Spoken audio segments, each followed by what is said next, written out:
परों को खोल उड़ान भर जमाना उड़ान देखता है। परों को खोल उड़ान भर जमाना उड़ान देखता है। और जमी पर बैठ कर के क्या आसमान देखता है। परों को खोल उड़ान भर जमाना उड़ान देखता है। जमी पर बैठ कर के क्या आसमान देखता है। और मिला है ये हुस्न तो इस हुस्न की हिफाजत कर, संभल कर चल, क्योंकि तुझे सारा जहान देखता है, तुझे सारा जहान देखता है।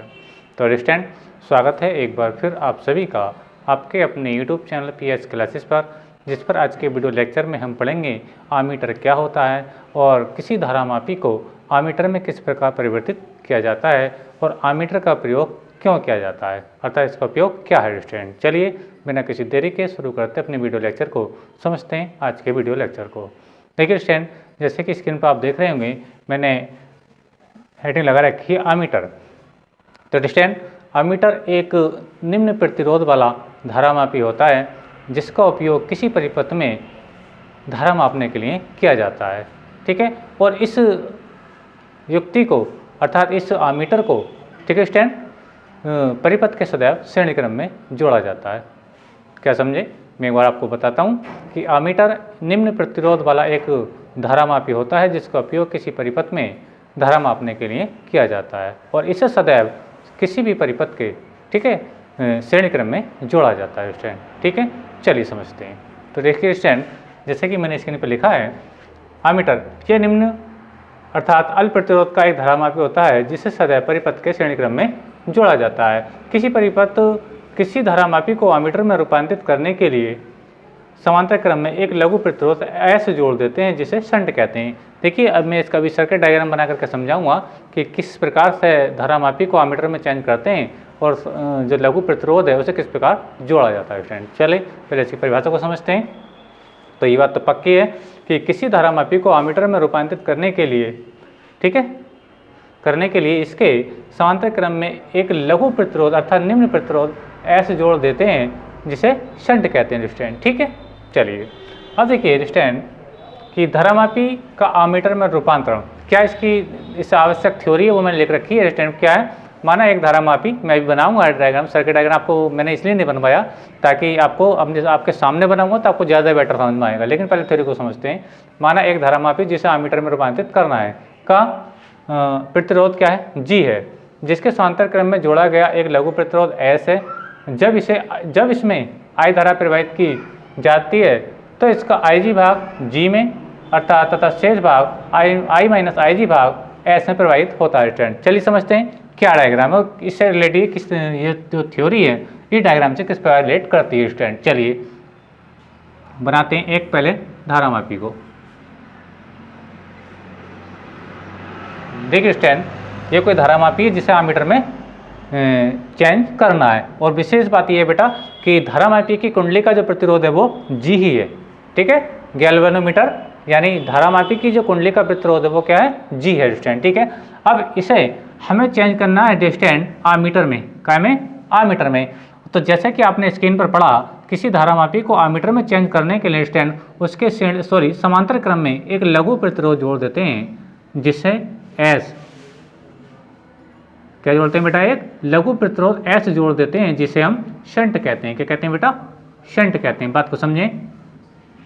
देखिए स्टूडेंट, ये धारामापी जिसे मुझे आमीटर में चेंज करना है स्टूडेंट, ठीक है, और आमीटर को मैं चेंज करने के लिए मैंने इसके समांतर क्रम में क्या जोड़ा बेटा? एक लघु प्रतिरोध S जोड़ दिया जिसे हम शंट कहते हैं स्टूडेंट। ठीक है, अर्थात अब ये समांतर क्रम में कैसे कहलाया, इसकी हमें कैसे पहचान चली कि ये और ये एक दूसरे के समांतर क्रम में है। तो बेटा इस समांतर क्रम का जो फंडा है उसको समझने के लिए आपको प्रतिरोधक का समांतर क्रम समझना होगा, क्योंकि प्रतिरोधक के समांतर क्रम में आपने देखा और मैंने अपने वीडियो लेक्चर में पढ़ाया है। जिन लोगों ने मेरा वो वीडियो लेक्चर नहीं देखा है तो विद्युत धारा वाले चैप्टर में इसको देख सकते हैं स्टूडेंट। ठीक है, जब दो प्रतिरोधों में या दो से अधिक ज़्यादा प्रतिरोध हो स्टूडेंट और धारा उनमें अलग अलग प्रवाहित हो रही हो, ठीक है, तो वो प्रतिरोधों का समांतर क्रम संयोजन कहलाता है। चलिए दिल लगाते हैं हिसाब। मान लीजिए स्टूडेंट कि यहाँ से कि I करंट हमने फ्लो कराया स्टूडेंट, I करंट यहाँ से फ्लो कराया। अब आप देख रहे हैं स्टूडेंट कि जब यहाँ पे ये करंट आएगा स्टूडेंट तो यहाँ पे ये संधि बनी है, यहाँ से दो भागों में बटेगा करंट, कुछ भाग मान लीजिए इधर जाएगा और कुछ भाग मान लीजिए वो इधर जाएगा, यानी जो I करंट इधर से आ रहा है स्टैंड, तो उसका कुछ भाग इधर जाएगा और जो धारामापी की ओर जा रहा है उस भाग को हम बेटा IG कह रहे हैं। क्या कह रहे हैं? IG। ठीक है स्टैंड। अब हमने क्या किया स्टैंड, अब इस धारा का IG भाग तो उधर चला गया धारामापी की ओर। ठीक है स्टैंड। अब इसका जो शेष भाग है, शेष कितना होगा, वो भाग होगा I माइनस IG। कितना होगा बेटा? I minus IG। ठीक है स्टैंड। यानी मैं आपको समझाने पर, तुम मान लीजिए यहाँ 10 एम्पेयर की धारा आई, कितने एम्पेयर की? 10 एम्पेयर की। तो मान लीजिए 3 एम्पेयर की धारा उधर हो गई, 3 एम्पेयर की धारा उधर गई, तो इधर कितनी रह जाएगी? 7 एम्पेयर की। यार 7, 10 माइनस 3 बराबर 7 ही आएगा स्टैंड। यानी हमने जो धारा दी यहाँ से कितनी I धारा दी, तो इस I का कुछ भाग इधर चला गया, वो IG भाग है, और जो शेष भाग है वो कहाँ जाएगा? लघु प्रतिरोध S में जाएगा, और वो कितना है? I माइनस IG है स्टैंड। ठीक है। अब इस पूरे सर्किट को एक नया नाम देते हैं बेटा, और वही नाम क्या है बेटा? आपका आमीटर है। क्या है?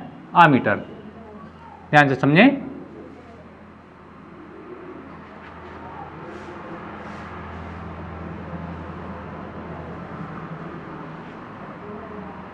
देखिए स्टैंड, बात को समझें।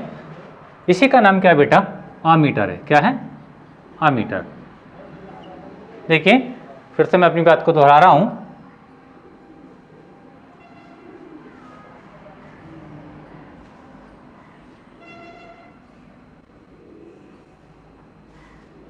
देखिए हमने क्या किया कि हमने सबसे पहले एक धारामापी लिया जिसकी कुंडली का प्रतिरोध क्या है बेटा? G है। याद रखें, यहाँ G एक प्रतिरोध है, याद रखें। ठीक है। और इसके समांतर क्रम में जोड़ा गया एक छोटा प्रतिरोध जिसे लघु प्रतिरोध यानी S है, जिसे हम क्या कहते हैं बेटा? शंट कहते हैं। क्या कहते हैं? शंट। मैं लिख देता हूं,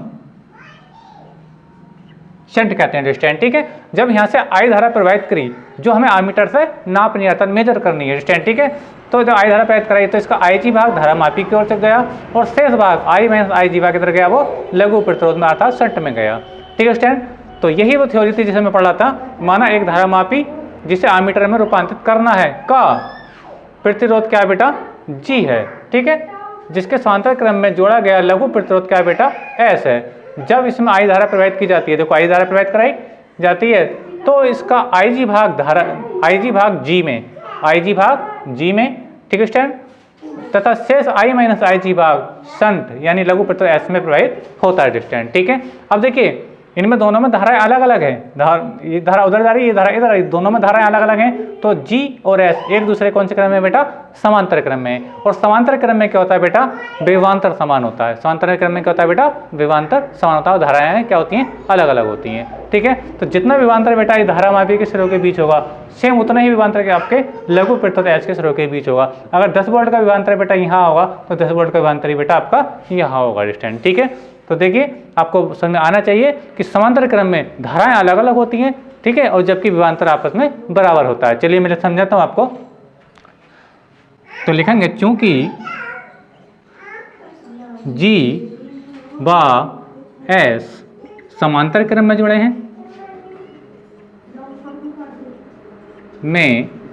हैं,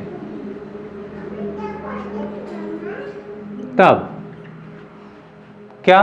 देखिए लघु प्रतिरोध S के सिरों के बीच विभवांतर बराबर होगा धारामापी के सिरों के बीच विभवांतर। ठीक है स्टैंड। मैं लिख देता हूं। देखिए तब S क्या है? लघु प्रतिरोध। ठीक है। याद रखें S प्रतिरोध है ना। मैं लिख देता हूं, चलो लघु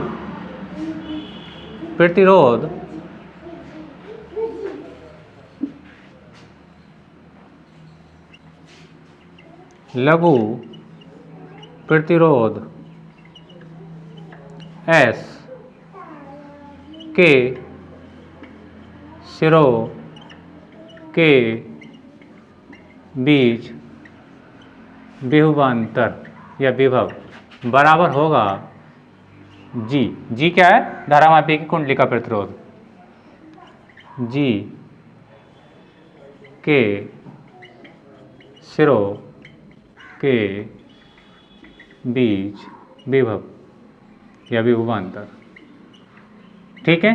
अब विभव निकालने के लिए फार्मूला क्या होता हो? जब बेटा आपको आपको धारा दी हो, ठीक है, और आपको रेजिस्टेंस अर्थात प्रतिरोध दिया हो स्टैंड, तो विभवांतर निकालने का फार्मूला होता है ओम के नियम से B = IR। जी हाँ, सही समझे आप, B equal to I R, क्योंकि बेटा आपको देखो I भी दिया है और G भी दिया है, तो B इक्वल टू क्या होता है, आई आर हो जाएगा। इसी प्रकार I भी पता है आपको, इसमें प्रतिरोध भी पता है S, तो यहाँ भी क्या हो जाएगा, B equal to I R हो जाएगा। तो देखिए क्या होता है, ओम का नियम कहता है बेटा, मैं आपको समझाऊँ क्या होता है। देखिए B इक्वल टू क्या होता है बेटा, आई आर होता है। लेकिन यहाँ I की जगह, इस कंडीशन में I की जगह इसमें धारा मार्ग में धारा क्या IG है, तो यहाँ पर IG हो जाएगा स्टैंड, और जो प्रतिरोध है वो क्या है बेटा, R ना होकर क्या है, G है, तो ये IG हो जाएगा स्टैंड, ठीक है। अच्छा अब इसके लिए समझो, इसमें क्या होगा, इसका प्रतिरोध क्या है बेटा, S है, तो S हो जाएगा, और इसमें धारा कितनी, I माइनस IG है स्टैंड। चलिए समझाता हूँ, देखिए इसी फार्मूले को लगा रहा हूँ। तो B इक्वल टू क्या होता है, देखिए IR होता है, IR, तो मैं पहले इसी केस के लिए समझाऊंगा। I की जगह क्या आएगा, IG, sorry I minus IG, I minus IG, और ये हो जाएगा बेटा S, यानी वही फार्मूला है। और इसके लिए बात करो तो इसमें धारा कितनी है बेटा, IG, और इसका जो रेजिस्टेंस है अर्थात प्रतिरोध है वो क्या है बेटा आपका, G है रेजिस्टेंस, ठीक है। यानी देखिए वही फार्मूला है, I B इक्वल टू क्या होता है बेटा, IR होता है, तो IR, तो इसमें जो I है वो I माइनस IG है, और R की जगह क्या है बेटा आपका लघु प्रतिरोध अर्थात S है, और इसमें जो I की जगह क्या है बेटा IG, अर्थात इसमें IG धारा आ रही है, और जो प्रतिरोध उसकी जगह क्या है बेटा आपका G है। G क्या है बेटा, धारा मापी की कुंडली का प्रतिरोध है। अब बेटा यहाँ से S का मान निकालना चाहें, S यानी लघु प्रतिरोध, तो निकालेंगे हम, ये हो जाएगा IG मल्टीप्लाई G, तो पहले से था ऑलरेडी। अब देखिए ये इसके साथ गुणा में है, तो क्या है, इसके भाग में आ जाएगा, कहाँ आ जाएगा बेटा, भाग में आ जाएगा, यानी S का मान जो आएगा वो I माइनस IG, ठीक है स्टूडेंट। तो ये है आपका लघु प्रतिरोध का मान जो न्यूमेरिकलों में आपसे पूछ लिया जाता है, ठीक है। न्यूमेरिकल निकालने आते हैं, इस सूत्र पे याद रखना। तो लघु प्रतिरोध S का मैंने मान निकाल करके बताया कि S इक्वल टू होता है IG इंटू G और अपॉन I माइनस IG, ठीक है स्टूडेंट। तो ये आपका S का मान है स्टूडेंट। तो स्टूडेंट वीडियो आपको कैसा लगा, अगर वीडियो आपको पसंद आया स्टूडेंट तो वीडियो को लाइक कीजिए, शेयर कीजिए, कमेंट कीजिए, और चैनल पर नए तो चैनल को सब्सक्राइब भी जरूर कीजिए। तो ध्यान समझिए बेटा कि ये क्वेश्चन आपसे 3 नंबर में शॉर्ट क्वेश्चन में आपसे पूछा जाता है, अर्थात लघु क्वेश्चन में ये क्वेश्चन आपसे पूछा जाता है स्टूडेंट, ठीक है। तो याद रखें, किसी धारामापी को एमीटर में चेंज करने के लिए उसके समांतर क्रम में एक लघु प्रतिरोध S जोड़ते हैं, जिसे हम क्या कहते हैं बेटा, शंट कहते हैं स्टूडेंट, ठीक है। तो जिसका सर्किट डायग्राम बेटा कुछ इस प्रकार से है, ठीक है। चलिए तो याद रखें, एमीटर का प्रयोग किसी परिपथ में धारा मापने के लिए किया जाता है। थैंक यू, धन्यवाद, बेस्ट हो। अब इसका नोट्स बना लिए।